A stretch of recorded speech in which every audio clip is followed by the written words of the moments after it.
I think one of for many of us as pastors or Christian leaders, the whole issue of crossing the boundary of caring for others. Because I think many of us have that in us, that we are, pathologically want to care about others. And we do, I don't know if it's pathology. I think it's just compassion. Yeah. Mm-hmm. But there is compassion fatigue. Yeah. Mm-hmm. And how do you set that boundary that tell yourself that you can't, you're doing a good job and you're caring, but you can't go any further. And I'm not talking about violating anything sexually or violating anything about the confidence, but just overly caring. Right, you set the precedent for whoever's going to follow you, and so it's like, well, gosh, previous minister, and what you often will hear that, well, they did it this way, they just they were there for us. I've never had a minister as like she did or like he did, and so we're held to that standard, and that may not be our style. We may have better boundaries, but the one you're talking about is that our caring causes us to cross over our own boundaries, so that we don't take care of ourselves, we overextend, we just kind of move in, and clergy do have different styles of ministering in critical or difficult situations. I think to me it's always important to ask whose needs are being met when the caring goes beyond what's healthy. It's a great question. I have to stop and just gut check. Whose needs am I meeting here? Right. Mine or the person that I'm caring for. Yeah, and in some parts of our conference, people are very isolated. I mean, geographically isolated. And so part of what people long for is to be in community. And we talk often about maintaining the boundary between you, your congregation, and your colleagues, and making sure that you have a different relationship with those in your congregation than you may have with those that are not a part of your congregation. Yet if you're isolated, and really your only community is your congregation, that makes boundaries all the more blurry. What would you offer as just 1, 2, 3 different points to help people begin to navigate when you understand the theoretical is be very clear about your boundaries with your congregation, don't be friends in your congregation, or don't be especially close with people in your congregation, yet at the same time the only people available for socialization because of where you're located is your congregation. That's a very practical boundary conundrum that many of our clergy find themselves in. What would be some guidelines that you would offer to that? I think back to when I was first appointed. I came out of a city with, several million people to a community of around 12, 15,000. Didn't know anybody. Single pastor. And maybe 1 or 2 pastors would reach out, but that was it, and they were busy. So I had to figure out how to have a decent life there, and it was a long way from another city, to have a decent life there without crossing, I would say too many boundaries, because I was new and had come from a large city where I knew a lot of people.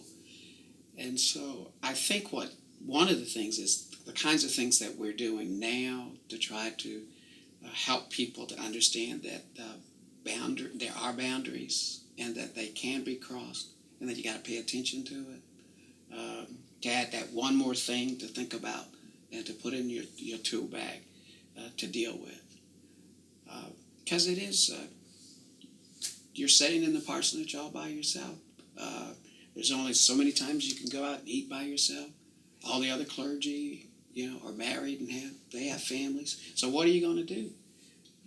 So I had to just discover how to keep myself going. And I think if I had a little bit more help and just reminding myself, I probably would have done better. Okay, remember your calling. This is why you're here. And perhaps then God provides other outlets.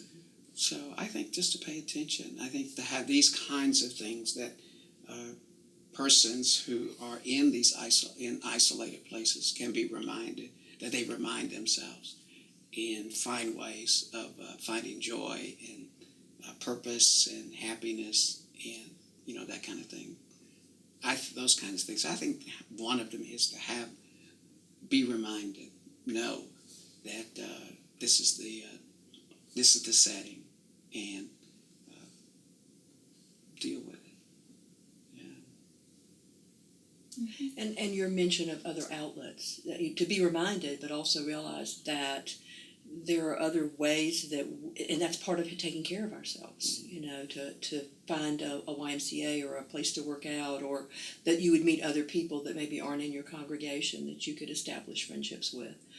To develop those kind of interests in other areas besides just the church is healthy as well, because you don't want your whole life to be wrapped up in that particular place of service. You need that diversity to be, I think, physically healthy, emotionally healthy, spiritually healthy. And that's one of the things that I had to do. And so I go to a park, no YMCA in the whole city, but went to a park and just started running and ran across some people. Well, okay.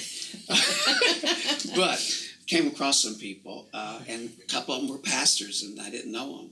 And so for the 3 years I was there, we developed a relationship, and every day we're out running in the park, and that helped out. It's that intentionality, Yeah. being intentional about recognizing I have needs for friendship, I have needs for socialization. It's really not appropriate to do that within my congregation. Yeah, you're So exactly right. where do I go to find that? So it raises the issue of self-care.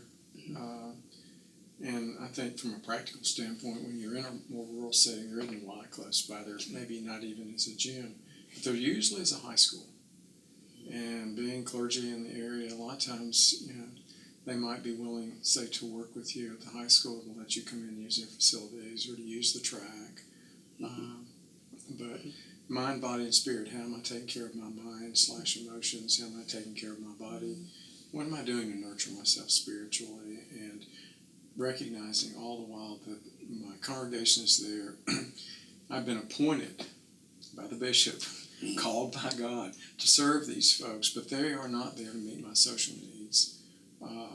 Even though they might want to invite me in, and I might go and have a meal or two with them, but there's always somebody that maybe we feel a closer affinity to, and can get drawn in, and the boundaries get a little blurred at that point.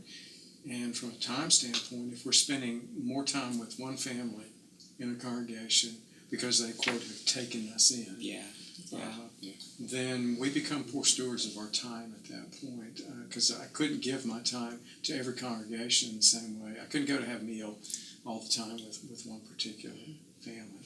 So, you raise a really pretty good dilemma there, in terms of single or even married clergy who are out. Because sometimes you're there with children and you want to connect, and there's some other folks in the congregation that have kids the same age, and it's a slippery slope to get drawn in, because we're trying to connect, we're wanting to be effective, we're wanting to be helpful. It just seems a natural setup to go in and connect. But is that really a good place for us to do that? And not only for us personally, but the impact it has on the congregation of seeing what can be perceived as unfair advantage on the part of the family or the person that you're particularly close to, Right. if that relationship does develop.